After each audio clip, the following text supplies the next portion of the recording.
Hello, everyone, and welcome to Coffee with Innovate Finance, our podcast series where we speak to industry leaders on financial innovation and fintech. Our podcasts are available on Spotify, Apple Podcasts, and Google Podcasts. I'm Hayley Bromilow, COO at Innovate Finance, and today I'm delighted to be joined by Francisco Paco Mainez. Paco is a financial crime and regulatory transformation SME at Lucinity. He is using his experience in financial crime and intelligence to integrate different capabilities into solutions that can improve prevention, detection, and investigation of financial crimes, as well as ensuring alignment between relative regulations and the Lucinity product. Welcome, Paco. It's a pleasure to be speaking with you today. Thanks for joining us. Pleasure is mine. Thanks, Hayley. So just to kick off, it would be great for our listeners just to learn a bit more about yourself, your background, and specifically what your role looks like at Lucinity, if you don't mind. Yeah, absolutely. In terms of background, joined Lucinity, I was going to say this summer, but it's summer last year. Yes. After spending New year 8 now. years, yeah, after spending 8 years at HSBC on financial crime roles, including the financial intelligence unit and leading the data and analytics team for financial crime for one of the lines of business for retail and private banking. Prior to that, I was in a Standard Chartered bank between London and Singapore. But my background is actually not banking or not financial services industry. I spent a number of years working for NATO intelligence. So it's basically military intelligence. And after being in some operational theaters like in the Balkans and Central Asia, I decided to move to another type of industry. In terms of my role, my current role in Lucinity, I provide essentially SME support for financial crime and regulatory, transformation activities.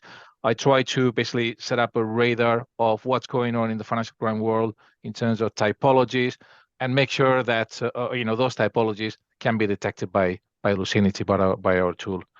In a nutshell, very quickly. Great. Yeah, that's quite the background and the change in sector. Super exciting. So what would you say is the most kind of exciting part of your job at Lucinity at the moment? It's actually something that my team has been actively working for a number of months now, which is we're trying to map behaviors that we can detect with regulatory with regulation in the markets that we want to establish or we want to penetrate. So if for example a particular customer is concerned about I don't know, for example, let's say human trafficking, for example, and how they can particularly detect those that typology in the detection systems, we make sure that we're able to detect it, would align with the local regulatory requirements. And then if we go through it, we can deploy the tool, knowing that there's full confidence between us and the customer to detect that type of activity using the data that we're able to ingest. Great. That does sound exciting. Yeah, lots to keep you busy. It's a lot of regulatory reading. Yeah, definitely. Wow. So Lucinity is an anti-money laundering software. So can you just tell us a little bit more about what the issue is first and foremost when it comes to money laundering? Why should the average person care about it? Money laundering is a huge problem. What are you talking about? I mean, you look at the United Nations websites, the UNODC. You're looking at a 2.4 trillion US dollar problem, which represents something between 2 and 5% of the global GDP, and actually what we can estimate, we can detect. And that fuels crimes such as human trafficking, drugs, terrorism, narcotics, everything, virtually everything under the sun. Financial institutions every year spend more than $200 billion on fighting money laundering. I'm not even talking about sanctions breach or terrorism financing, just money laundering. And only 0.1% of dirty money is discovered. Wow. I mean, just the numbers, it's a staggering. Some people believe is a victimless crime. It's not. And you can have examples. For example, if anybody remembers Ferdinand Marcos from Philippines, the dictator that was toppled a few years ago, you're looking at, he was basically siphoning off around 75% of the tax revenue in the country to his family and his own private business. That deprives effectively the country, in that case the Philippines, of vital infrastructure, hospitals, roads, defense, law enforcement. So yeah, they may not be victims, but in the end, there are, because Yeah. you see how societies, degrade. They don't, there's also develop, this lack of confidence in the country institutions. People start developing, parallel structures. So it's really, really, really, undermining any country's structure. Yeah. So it affects everybody indirectly. So everyone really Absolutely. should care. Yeah, very nicely put. So Lucinity leverages augmented intelligence, as I understand it, to fight financial crime. Can you just talk a little bit more about what augmented intelligence actually means, and how it works, if possible? Absolutely. We believe that, if you want to produce the best results for fighting financial crime, human humans and artificial intelligence must work together in tandem. We're not talking about one is going to exclude the other. We're not talking about, I like to call it the Skynet scenario, that machines are going to replace humans. That's not what we work on. That's not what we stand for. So augmented intelligence, which is also referred in academia as human artificial intelligence or contextual artificial intelligence, can be broadly summarized as the combination of the use of technology to supplement and support human intelligence, with people remaining at the core of the decision-making process. So no, there's no Skynet scenario, and the machines never take over. You always remain, and I'll get to that in a minute. For example, when you perform financial crime investigations, you will always remain at the helm of it. You will always have the final decision when it comes to, I want to escalate this customer for a next level of investigation. Are we going to refer it through SR?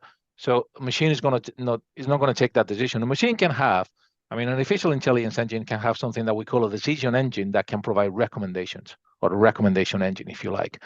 And based on the data, the algorithm will recommend that the following course of action is taken, but the machine is not going to take the decision. It's always humans. Let's typically make an example actually from the health and care industry, because if we go into banking and transactional activity, some people, get confused, and I tend to use a whole lot of acronyms, a part of my background.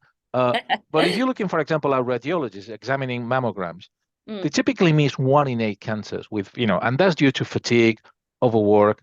They need to do a lot of logistics, a lot of paperwork, and and what time of day they're spending doing that particular activity. A 2016 MIT study on identifying breast cancer found out that combining deep learning, artificial intelligence, with human pathologist diagnosis reduced the human error rate by approximately 85%. In layman terms, that means that we're able to pick stuff that machines can, and the other way around. Machines are able to pick anomalies that humans are not prepared to pick. And when I translate that into financial crime, we're talking about millions of transactions that machines can pick anomalies quicker than humans. Don't forget, it's all about numbers, statistics. So machines can pick spikes much easier than a human being looking at an Excel spreadsheet. And again, a machine can provide recommendations of different courses of action, but then it's the human experience, is the human brains that in the end will take a decision. Sometimes the gut feeling or the common sense. If it doesn't look good, there's probably something shady behind it. Let's escalate it. So that's essentially combining artificial intelligence with human intelligence to come up with augmented intelligence. That's our mission in Lucinity, combining human ingenuity and creativity with the data processing and analytical prowess of artificial intelligence. We believe in using artificial intelligence in a responsible fashion, in a transparent fashion, and leveraging the best of both worlds to tackle financial crime. Great. Yeah. And you so clearly, set out that it's not the machines taking over. It's actually, humans and machines working together more collaboratively that are getting better results from that. So, really, really interesting. So we've heard about your recent webinar series on burnout prevention. Is burnout common in the AML industry? And if so, then why so? Absolutely. And as I mentioned before, I used to work in military intelligence. When you move to financial crime, some people believe that there's some kind, some kind of fancy word that you'll be investigating. No, it's not. And military intelligence was pretty much the same. I never saw an Aston Martin. Other than I never wore a tuxedo when I was working in intelligence. Financial crime is pretty much the same. It can be very monotonous. you're looking again at millions and millions of transactions that if you have silo systems, if you're looking at trying to process all that with all technology, people get really burned out very, very quickly because it can be the most monotonous job that you can ever imagine. Imagine that you're jumping into a job, a 9 to 5 job, you're looking at transaction after transaction, you never see anything that you believe is suspicious. If you see anything suspicious, you're all excited, escalating it to the next level, only to find out it was a false positive.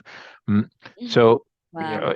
again, looking at numbers, staggering. Again, 95 to 99% of bank transaction monitoring alerts are false positives. What happens in the end at the human level is that financial crime analysts tend to develop this, muscle memory in the wrong way, if you like, where analysts will fall into a pattern of rejecting alerts, making it difficult to stop the tiny percentage that actually relate to illegal activity. If you're one of the bad guys, you're gonna try to launder money, knowing that you're gonna try to probably camouflage all those shady transactions and the literally millions of others. So it's really, really difficult. It's really difficult to spot. It can be very demotivating as well. Many analysts sum up what they done at the end of the day with, I sorted through and rejected a lot of unnecessary alerts. And there's this growing sense of, what am I doing here? Especially if you have high expectations. We're talking about an entry level job, about you're going to be investigating crimes. And what we try to do in Lucinity is substitute, more than substitute, probably complement that with being faster and smarter, and also with a nice interface, a more interactive interface, and that allows the operator also to participate more into the process. I mean, I remember being back in a big bank at a global function. You call one of those guys in one of these countries that supports operations, financial crime operations, and you will ask them, I want to know exactly what you think about those transactions. Forget about what the machine is saying. That kind of cooperation is gold, because it involves every single level, every single management level in the decision-making process. And Lucinity provides a platform that does that. Burnout is definitely a real issue in the AML space. We've done some research at Lucinity revealing that turnover for mid-level AML teams, attrition rate can be between 20 and 30% a year. Wow. That poses a lot of problems in terms of hiring, HR, training, and all the rest of it.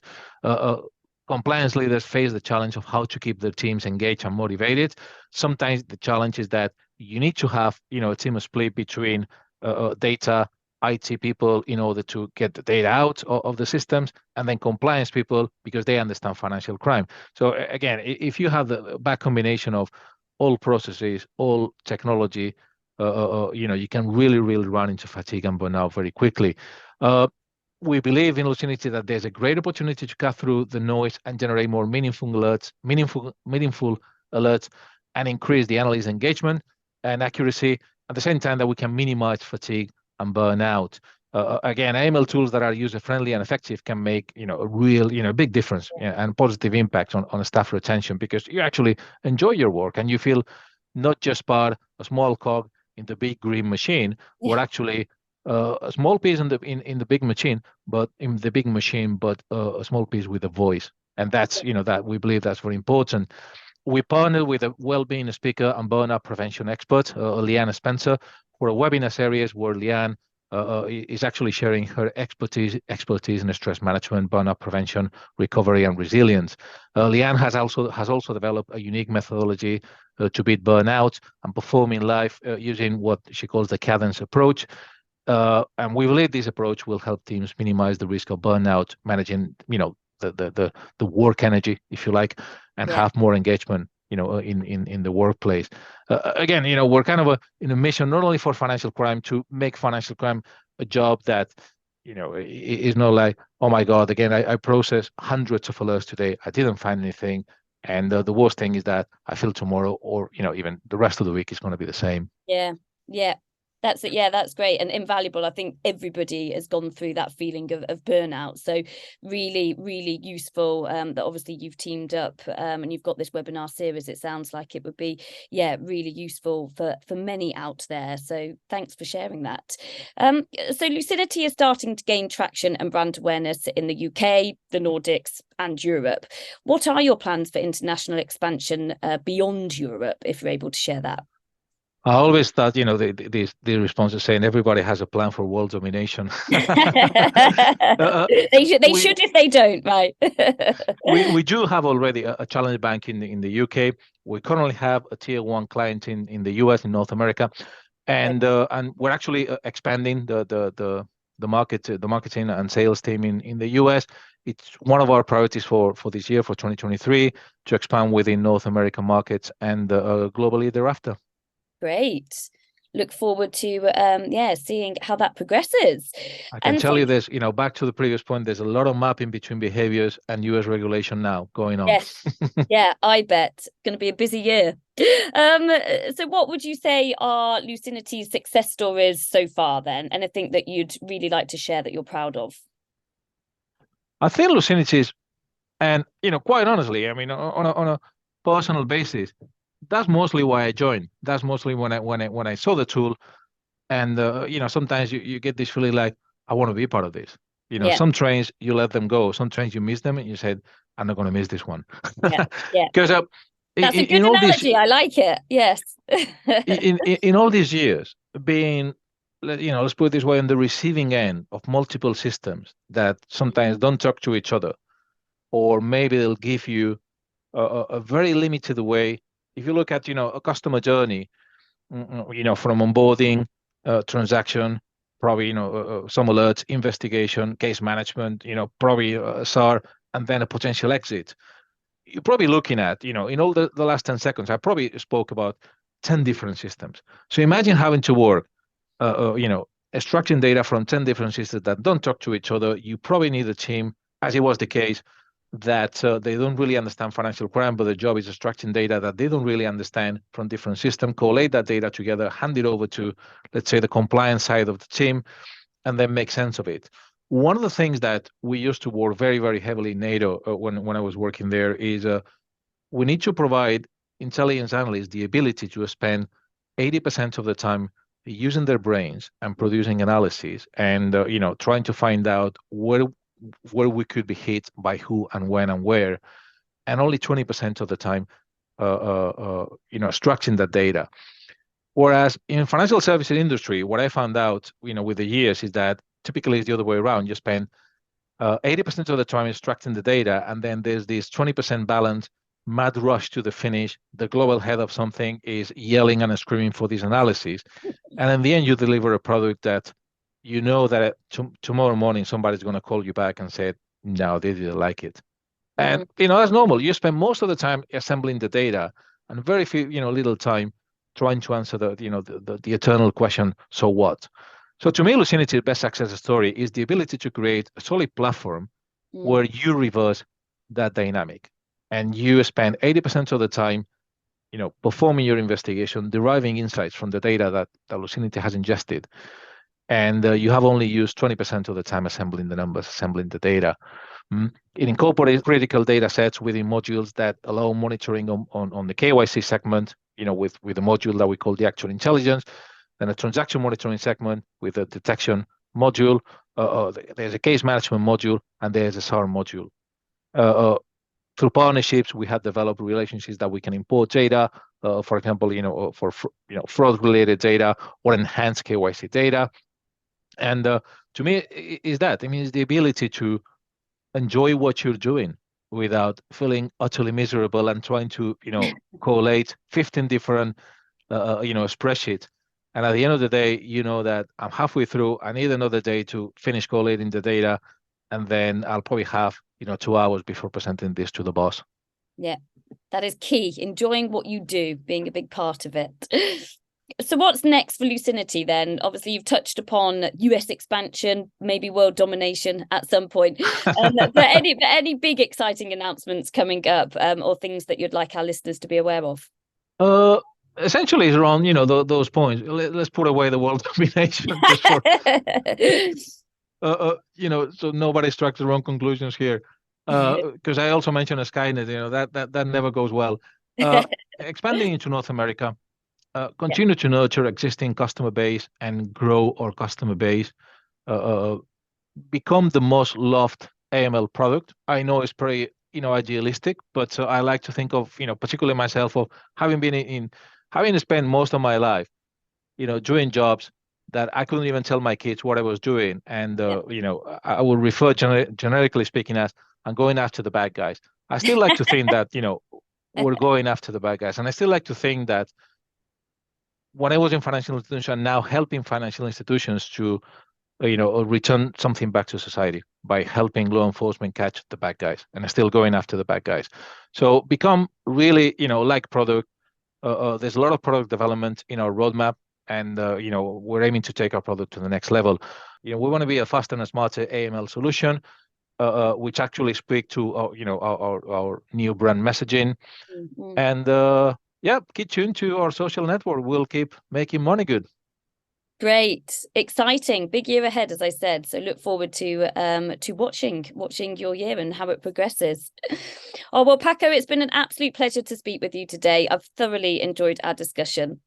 To our listeners, we hope you've enjoyed this episode. Please keep an eye out for upcoming episodes on our podcast channels. All our previous episodes are available on our website, so please take a look at our catalogue for many more insights on fintech and financial innovation. Thanks once again to Paco, and thank you all at home for listening. Bye for now.